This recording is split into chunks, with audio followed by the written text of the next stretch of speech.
Біздің бүгінгі өтетін тақырыбымыз массивтер. Бүгін біз осы тақырыпта массив дегеніміз не, массивтің атқаратын қызметі, бір өлшемді массивтер, екі өлшемді массивтер туралы өтетін боламыз. Бұл массив тақырыбын мен өз түсінгенім бойынша сіздерге түсіндіретін боламын. Және де осы тақырыпты түсіну үшін, есептерде қолдану үшін мысалдар қарастырып талқылайтын боламыз. Сонымен массив дегеніміз бір атаумен белгіленіп біріктірілген бір текті реттелген элементтер жиыны. Басқаша айтқанда, массив бір атауға біріктірілген айнымалылардың реттелген тізбегі. Айнымалылардың массив элементтерінің типтері бірдей болады. Массив бір ғана атпен белгіленеді.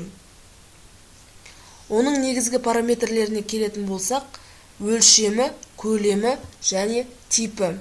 Өлшеміне бір өлшемді, екі өлшемді және n өлшемді. Бір ғана индекс болса, онда бір өлшемді. Екі индекс болса, онда екі өлшемді. N индекс болса, онда n өлшемді. Көлемі ол әрбір өлшемдегі элементтер саны. Типі, біз білеміз типтерді. Бүтін, нақты, символдық, сандық, логикалық типтер бар екен, солар жатады. Ал осыларға мысал қарастыратын болсақ, мысал келтіріп, мына схемада көріп тұрғанымыздай 16 яшық берілген. Осы 16 яшық элемент, значение элементі. Элементтер астындағы тік жақшаға алынып жазылған сандар, бұлар индекстер. Массив элементтерінің индекстері 0 санынан бастап нөмірленеді. Массивтің әр элементі массивтің атымен белгіленеді де, оның индексі қойылады. Массив элементтері индекстер бойынша реттеліп жазылады. Алгоритмдік тілдегі сияқты, жаңағы айтып кеткендей, тік жақшаға алынып жазылады бұлар. Міне, енді бұның жазылуын көрсек, int, яғни типі бүтін, integer, a ол аты, име, 16 бұл яшық, яғни өлшемі. Жазылу бұл массив элементтерінің сипатталуы. Int, тип, име и размер, өлшем. Аты, типі, аты, өлшемі. Толығырақ бір өлшемді массивқа мысал келтіретін болсақ, міне көріп тұрғанымыздай int массив 6. Осы 6 яшықта тұрған сандар жазылған элементтер. Осы элементтер фигуралы жақшада өтір арқылы жазылады. Көріп тұрғанымыздай 0-ден бастап нөмірленеді индекстері. Негізі, осы массив элементтері басқа программалы тілдеріндегі тәрізді массив элементтерін енгізу, массив элементтерін операциялар қолдану және массив элементтерін шығару есеп шартына байланысты қайталану командасы арқылы жүзеге асады. Және де басқа программалық тілдерден айырмашылығы бұлардың сипатталуы енгізу шығаруында және де циклдарының басқаша сипатталуында болып табылады. Массивтердің басқа тілден айырмашылығы. Екі өлшемді массивқа келетін болсақ, екі өлшемді массив басқа есеп шығаруды пайдаланғанда басқа программалы тілдеріндегі тәрізді C+ тілінде де массив элементтерін енгізу, өңдеу және шығару кезінде қосарланған цикл жазылады. Қосарланған цикл жазылады. For цикл жазылады, білетініміздей барлық массивтерде қолданылатын. For циклы қазір есептерде тағы да бір айтып кетеміз. Міне типі int массив аты 2 жолдан 3 бағаннан тұрады. Екі жолымыз не? 59, 9, 45, 5, 17, 13. Ал бағанымыз бұлар міне столбцы. 59, 5, 9, 17, 45, 13. Бұларда бір өлшемді массивтер сияқты өтір арқылы элементтер жазылады. 0-ден бастап индекстері. Жолдың да индексі, бағаның да индексі 0-ден бастап нөмірленеді массив элементтерінде. Тағы да бір мысал қарастыратын болсақ, бұл жерде индекс 1 сарымен жазылып тұрған, бұл таблицаның ұзындығы. Ал бұл жасылмен индекстегі, бұл биіктігі. Бұл сұр түспен жазылған сандар, боялғандар, бұлар элементі. Тағы да мысал. Енді бұған DevC++да мысал қарастыратын болсақ,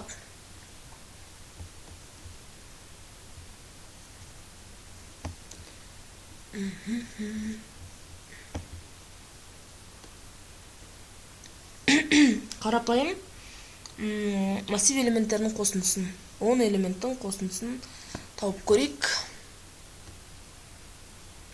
Дайын программа бар, қазір көп уақыт алмай, осы түсіндірейін сіздерге. Міне көріп тұрғанымыздай хабарланған int массив 10. Массив int типі массив аты 10, яғни өлшемі. Int басында, яғни результаты сумма 0-ға тең болады. Цикл for цикл мына жер тұрған. I тең 0, шартымыз I инкремент. Шартымыз I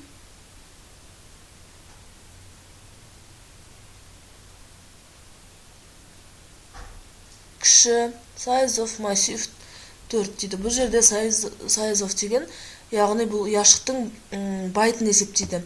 Мысалы 10, мына жерде массив 10. 10-ды 4-ке көбейтсе 40. Яғни 10 элементте 40 байт. Циклын шығарып, cout арқылы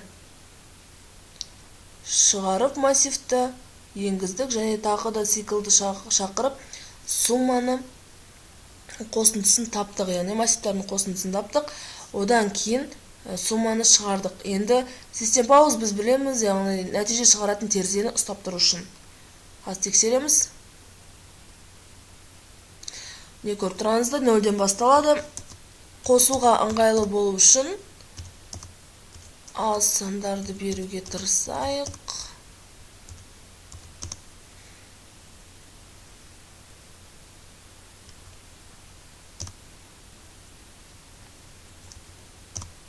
Ал қосайық 1, 5 қоссақ 6, 10, 16, 19, 29, 40, 55, 64, 76 шығып тұр. Яғни программамыз жұмыс істеп тұр. Енді екі өлшемді массивқа мысал ретінде біз келтірейік 3 бағаннан, 3 жолдан тұратын массивтердің қосындысын келтірейік. Онда біз мына жерге, яғни тағы да айтып кететін жағдай, осы массив элементтер 0-ден бастап нөмірленетіндіктен 3 жол, 3 баған деген тұрақты сандарды константамен сипаттауға болады. Константа ағылшын тіліне ауыстырайық. Константа int n тең 3, m тең 3. Енді жаңа бізде массив бір өлшемді есепке шығардық. Енді біз екі өлшемдіге шығарып атқандықтан бұл жерге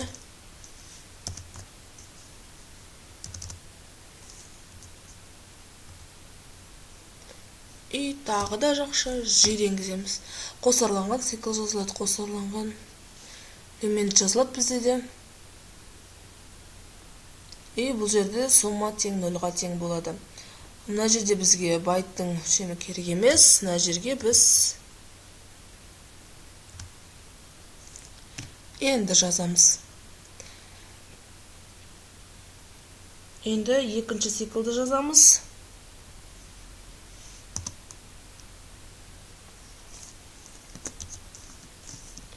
For int g тең 0-ға G кіші n-нің и G инкремент плюс. Одан кейін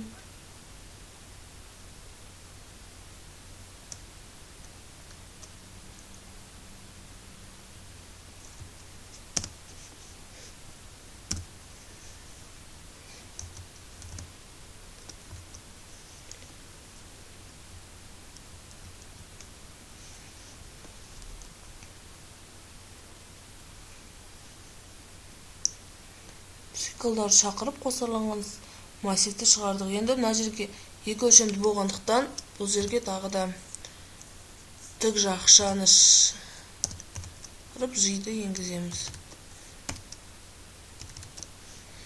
Дұрыс, бұл жерге де тоже солай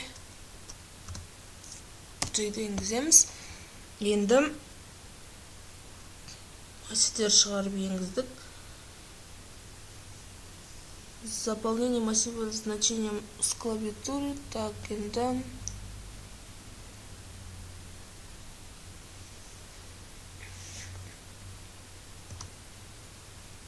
тағы да жабамыз.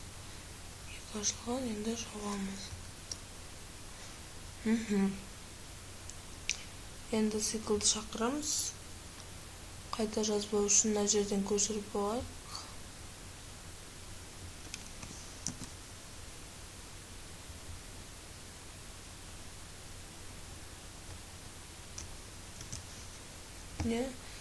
Қайтадан цикл шақырамыз да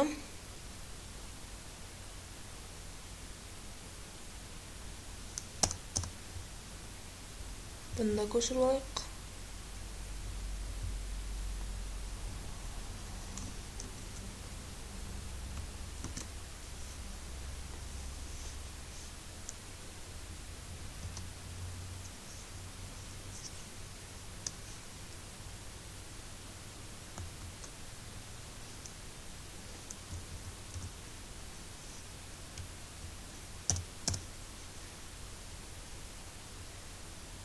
Цикл шақырып қосындысын табамыз. Жиды енгіземіз бұған да тоже.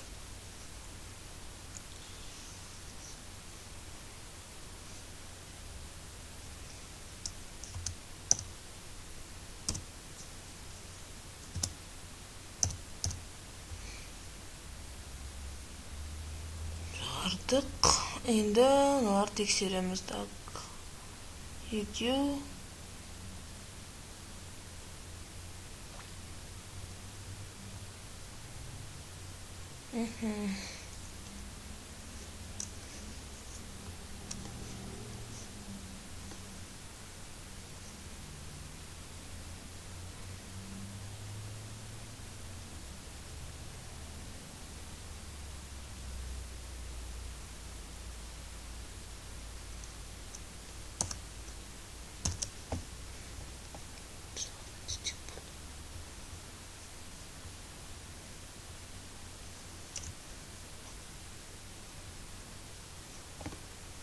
Тексеріп көрейік.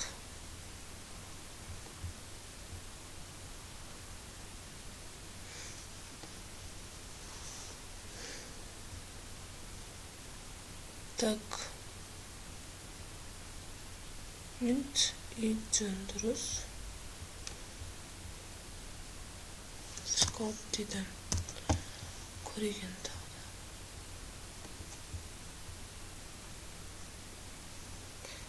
Int массив eg.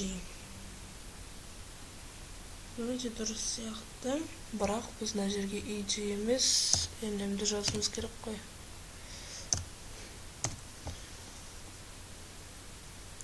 Айнымалар жазып қойыппын бұл жерге. Енді артық.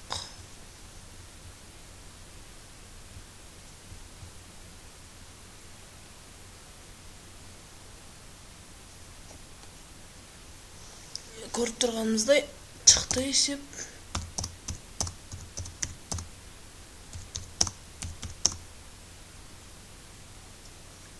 Так, 11.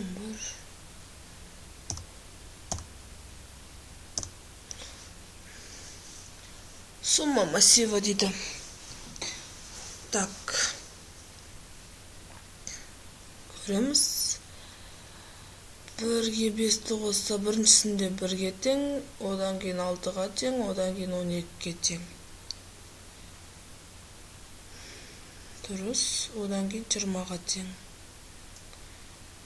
Яғни бұл жерде дұрыс бермеді, қайтадан берейік.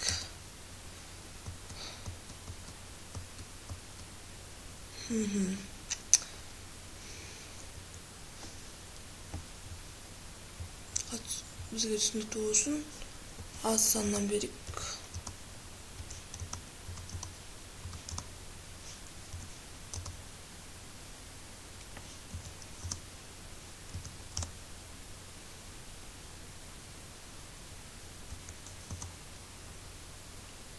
Так, сумма массива біріншісінде 1. Енді екіншісінде 3 шығу керек. Одан кейін 1-ге 2-ні қоссаң, одан кейін 6 шығу керек. 1-ге 2-ні қоссам 3. Енді 3-ге 3-ті қоссам 6. Фибоначчи. Сосын 6-ға 4-ті қоссаң 10. 15. 24. 31. И 8-ді қоссаң 39. 41 последний. Не? Осылай, яғни бір-бірімен бұл жерде 3 жолдан 3 бағаннан тұратын массивтің қосындысын тауып отырық. Яғни бірінші массивіміз 1-ге тең болды. Одан кейін Фибоначчидағы сияқты бұл, яғни Фибоначчидағы сияқты бұның Фибоначчида да екеуін қосып оған ұқсай ма? Тіпті білмей тұрмын. Есімде жоқ, былтыр шығарғанбыз Фибоначчиға ұқсайтын сияқты.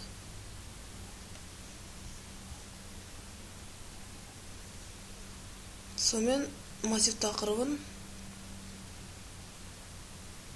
түсіндіріп болдым. Осы видео сабақтан өзіңізге керектісін алуға тырысасыз деп ойлаймын. Негізі C++-ті осы күрделі типтер жақсы білу үшін бір ғана видео сабаққа ғана тоқталып қалмай, басқа да видео сабақтарды қарастырып, және де кітаптарды, орысша кітаптарды, көптеген орысша кітаптарды қарастырып, бір-бірімен салыстырып, өздеріңізге керегін алуларыңызға болады. Яғни сол кезде сіздерде көп ақпарат болады. Сонымен біздің тақырыбымыз аяқталды. Тыңдағандарыңызға рахмет.